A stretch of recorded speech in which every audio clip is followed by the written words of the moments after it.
estar com vocês novamente e hoje nós vamos seguir a leitura do nosso livro Pecados Intocáveis, capítulo 8, Ansiedade e Frustração.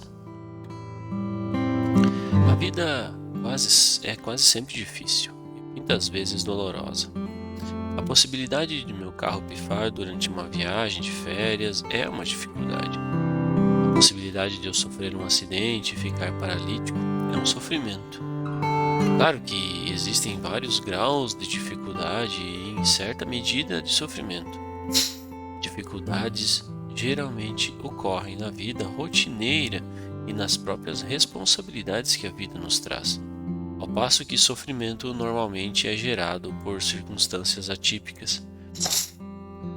Neste capítulo, iremos nos concentrar nas dificuldades do dia a dia e nas reações bastante comuns que se evidenciam em forma de ansiedade e irritação. Ansiedade. Há algum tempo pesquisei no Novo Testamento em busca de situações em que os diferentes traços de caráter cristão fossem ensinados por preceitos ou por exemplos. Encontrei 27. Talvez você não se espante ao saber que amor é o mais ensinado. 50 vezes. Agora, pode se surpreender com o fato de humildade ter chegado bem perto, 40 vezes. Mas o que me deixou mesmo de boca aberta foi a confiança em Deus, que em todas as circunstâncias pegou o terceiro lugar, é ensinada 13 vezes. O oposto de confiar em Deus é a ansiedade ou frustração, e Jesus falou muito sobre a ansiedade. O texto que mais se destaca é Mateus capítulo 6, versos 25 a 34, em que Jesus faz 5 referências à ansiedade ou à inquietação. Não devemos ficar ansiosos com o que iremos comer, beber ou vestir, e nem mesmo com as circunstâncias desconhecidas do amanhã. Outra expressão que Jesus usa em relação à ansiedade é não temais. Ver Mateus capítulo 10, verso 31 e Lucas capítulo 12, verso 7. Paulo repete esta admoestação contra a ansiedade quando diz em Filipenses 4:6: não andeis ansiosos por coisa alguma.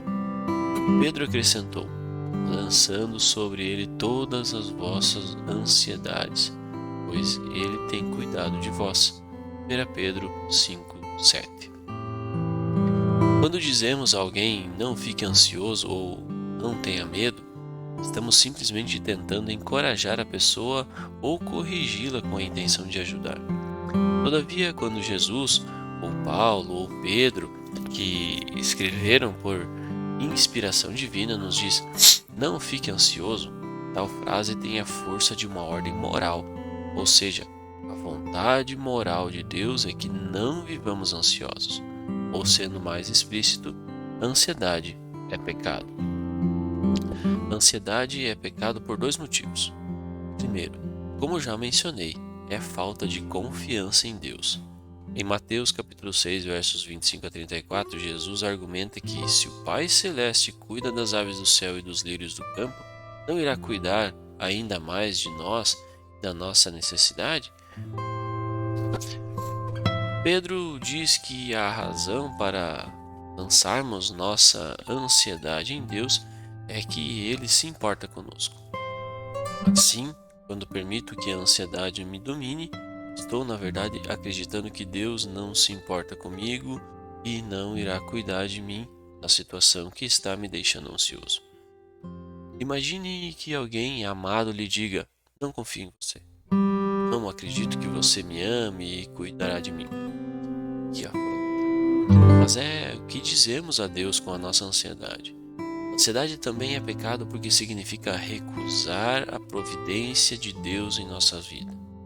A providência divina pode ser definida simplesmente como Deus orquestrando todas as suas circunstâncias e eventos do universo para a sua glória e para benefício do seu povo. Os cristãos têm dificuldade de aceitar que Deus realmente controla todos os eventos e circunstâncias. Até aqueles que de nós acreditam, muitas vezes, perdem de vista essa gloriosa verdade. Em vez de crermos, somos propensos a nos concentrar nas causas imediatas da ansiedade, em vez de lembrarmos que elas estão sob o controle do soberano de Deus. Tenho que confessar que a ansiedade é uma das minhas tentações mais persistentes. Não que eu viva com medo do céu desabar na minha cabeça. Aliás, sou mais tentado a ficar ansioso quando viajo de avião, faço com frequência. Quase sempre minhas viagens aéreas envolvem conexões. Geralmente o primeiro voo que sai da minha cidade está atrasado, o que significa que no próximo aeroporto tenho que correr para não perder a conexão. Assim, a tentação da ansiedade bate à porta. Será que eu vou conseguir fazer a conexão? Geralmente eu escalo para dar mais meus seminários pouco tempo depois da chegada ao destino. Então, é importante não perder o voo. Sei que o panorama da vida, ou em comparação com problemas dos outros, isso não é nada. Mas na hora é um problemão para mim. Meu esquema é chegar ao destino na hora programada e relaxar um pouco antes do seminário. E se Deus tem um esquema diferente? E se o plano de Deus é que eu chegue atrasado à reunião, ou nem chegue ao lugar programado? Já vivi as duas experiências. Sucumbi à ansiedade e terei um ataque de fúria, ou acreditarei que Deus está no controle absoluto de minha viagem e aceitarei o esquema dele, seja lá qual for. Em minhas lutas contra a ansiedade nessa área, cheguei à conclusão de que ela é desencadeada pela minha indisposição de aceitar submissão e alegria o seu plano para mim, do que pela falta de confiança em Deus. Minha tendência é pensar: Senhor, é importante que eu chegue a tempo de dar a palestra. Os responsáveis estão contando comigo. Se eu não chegar na hora, o que eles vão fazer? Mas aprendi a dizer a mim mesmo: Senhor, a reunião é sua. Se o Senhor não me quiser lá, o problema é seu. E o que o pessoal que conta comigo irá fazer também é problema seu. Deus aceita o seu esquema para esta situação, seja ele qual for.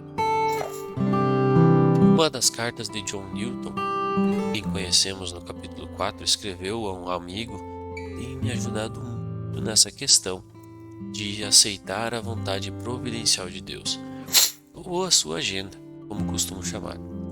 A carta diz: uma das marcas da maturidade cristã que devemos buscar é o contentamento na vontade de Deus, fundamentado na convicção de sua sabedoria, santidade, soberania e bondade. Enquanto nos ativermos a isso, estaremos livres de decepções. Nossa visão limitada e tola, propósitos e desejos pode ser e será muitas vezes desconsiderada. Desse modo, nossa aspiração maior e mais importante, que a vontade do Senhor seja feita, terá de ser realizada. É bastante apropriado que nós, tanto criaturas quanto pecadores, sujeitemos aos desígnios de nosso Criador. E como isso é necessário para termos paz. Dificilmente passamos nesse grande feito e quase sempre não o percebemos. Nossa tendência é fixar a atenção nos motivos secundários e nas suas causas imediatas dos acontecimentos, esquecendo-nos de tudo que nos ocorre estará de acordo com o propósito de Deus. E portanto é correto e oportuno em si mesmo, o erro resultará no bem. A falta dessa compreensão dá origem à impaciência, ao ressentimento e aos queixumes, ou seja, reclamações, que além de constituírem pecado, são angustiantes. Pelo contrário, se todas as coisas estão nas mãos de Deus, até os nossos fios de cabelo estão contados, se cada evento, seja grande ou pequeno, está debaixo de sua providência e propósito, e se ele tem um final sensato, santo e maravilhoso em vista, ao qual tudo o que acontece está subordinado e é subserviente, então só nos resta seguir com paciência e humildade a sua liderança e aguardar com alegria o final feliz. Como são felizes as pessoas que entregam tudo a Deus, que enxergam em suas mãos em cada propósito e acreditam que as suas decisões para elas são melhores que as que elas mesmas tomariam. Aceitar a vontade providencial de Deus não significa que deixamos de orar sobre o resultado final. A ordem de Paulo para não ficarmos ansiosos é acompanhada da instrução para orarmos sobre a causa da ansiedade. Filipenses capítulo 4, verso 6. E Jesus, diante do sofrimento iminente da cruz, uma angústia que excedeu a qualquer ansiedade que jamais vivenciaremos, orou: Meu Pai, se possível, afasta de mim esse cálice, todavia não seja como eu quero, mas como tu queres. Deus, capítulo 26, verso 39. Assim, podemos orar por socorro e livramento numa situação que desencadeia nosso estado de ansiedade. Mas devemos estar sempre prontos a aceitar a vontade providencial de Deus e a confiar que, não importa o resultado, sua vontade é melhor do que nossos planos e desejos. Talvez você não seja tentado à ansiedade com a mesma frequência que eu, mas se for o caso, você sabe reconhecer as circunstâncias que o deixam ansioso? Como eu, você se frustra quando a vontade providencial de Deus é diferente daquilo que você planejou? Se isso acontece, incentivo-o a memorizar e usar em oração alguns dos versículos que mencionei nesse capítulo, especialmente em conexão com qualquer situação recorrente que lhe provoque ansiedade. Acima de tudo, peça que Deus lhe dê fé para crer que a vontade providencial dele para você é fruto de sua sabedoria infinita e bondade, e tem por objetivo o seu bem. Peça então que Deus lhe dê um coração submisso à vontade dele, quando ela for contrária aos seus planos. Preocupação. Preocupação é sinônimo de ansiedade. Embora algumas traduções de Mateus capítulo 6, versos 25 a 34 usem a palavra ansiedade, a NVI, Nova Versão Internacional, usa o verbo preocupar-se. Todavia, o uso popular geralmente associa a preocupação a uma dificuldade de longo prazo ou a uma situação dolorosa sem solução aparente. São essas circunstâncias que normalmente provocam insônia e nos fazem passar a noite preocupados com o que fazer, mesmo sabendo que não podemos fazer nada. Por exemplo, alguns dos meus amigos têm filhos adultos com deficiência física ou mental. Esses amigos passam noites em claro, preocupados com o futuro dos filhos depois que os pais morrerem. Mesmo que dinheiro não fosse um fator, e é para meus amigos, a pergunta que não quer calar é: quem cuidará de meus filhos? Essas situações são difíceis de verdade, e tenho de ser sensível aqui porque nunca vivi uma circunstância aparentemente sem solução como essa. Não quero, portanto, menosprezar situações desse tipo. No entanto, se queremos continuar apegados à Bíblia, não podemos fazer outra coisa senão o que ela nos manda. Não se preocupem com o amanhã. Mateus capítulo 6, verso 34. Temos as promessas de Deus e o auxílio do Espírito Santo nas horas de dificuldades. Um amigo que está vivenciando uma dessas situações de longo prazo chamou minha atenção para essa tradução de 1 Pedro 5,7. Jogue todo o peso de suas ansiedades sobre ele, pois ele tem interesse pessoal em você. Embora muitos considerem essa versão uma paráfrase, acho que ela assimila corretamente o significado do texto. Jesus afirmou que Deus não esquece um simples passarinho. Lucas capítulo 12, verso 6. Pensando assim, será que Deus não cuidaria muito mais de você que é filho dele? No entanto, a verdade é que muitas vezes a situação se amplia aos nossos olhos e fica maior que as promessas de Deus, e achamos difícil acreditar no que Ele prometeu. Nessas horas, o pai de um menino com possessão demoníaca me encoraja bastante. Eu creio, ajuda-me na minha incredulidade. Marcos capítulo 9, verso 24. Existe uma vasta diferença entre incredulidade obstinada, como a do povo de Nazaré, cidade natal de Jesus, em Marcos capítulo 6, versos 5 e 6, e a fé laboriosa desse pai. Deus respeita nossos esforços e o Espírito Santo virá em nosso auxílio. O importante é honrar a Deus com nossa fé, mesmo fraca e vacilante, e não desonrá-lo com nossa incredulidade escancarada. Frustração. O pecado da frustração é bem parecido com o da ansiedade ou preocupação. Enquanto a ansiedade está relacionada ao medo, a frustração geralmente acontece quando ficamos contrariados ou até irritados com alguém ou alguma coisa que atrapalha nossos planos. Talvez eu tenha de imprimir os documentos importantes direto do computador, mas minha impressora só imprime um monte de baboseira. Em vez de acreditar que Deus está soberanamente no controle do meu computador e que tem um bom motivo para deixar que a máquina não funcione direito, fico frustrado.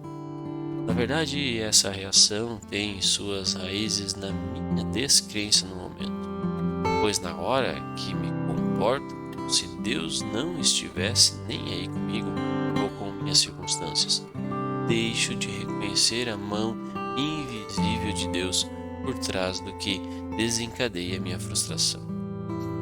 No calor da emoção, sou levado a não pensar nem um pouco em Deus. Fico totalmente concentrado na causa imediata da frustração. Um texto que tem me ajudado bastante a lidar com a frustração é o Salmo 139, versos 16. Todos os dias determinados para mim foram escritos no teu livro antes de qualquer deles existir. Dias determinados para mim se refere não apenas à extensão da minha vida, mas também a todos os eventos e circunstâncias de cada dia da minha existência. Esse é um pensamento extremamente encorajador e reconfortante. Dessa forma, quando algo frustrante me acontece, recito logo o Salmo 139, verso 16, e digo a Deus: essa situação é parte do seu plano para a minha vida hoje. Ajuda-me a reagir com fé e de modo que honre a tua vontade para mim. E, por favor, dá-me sabedoria para lidar com a circunstância que engatilha a frustração. Preste atenção nos recursos que usei para lidar com essa situação que me irrita. Texto bíblico específico e dependência do Espírito Santo, revelados por meio da oração que me capacita a reagir de maneira verdadeiramente cristã. Oro então por sabedoria para lidar com a situação. Afinal, em minha ilustração sobre o computador, o documento importante tem mesmo que ser impresso. Sempre é bom perguntar a Deus se existe algo que tenho de aprender ou que necessite de minha atenção. Às vezes Deus usa os acontecimentos que nos frustram para chamar nossa atenção ou nos fazer crescer em determinada área da vida. Seja como for, nada nos acontece que não tenha vindo, em última instância, da mão invisível de Deus, ainda que o meio usado para tal tenha sido uma causa visível.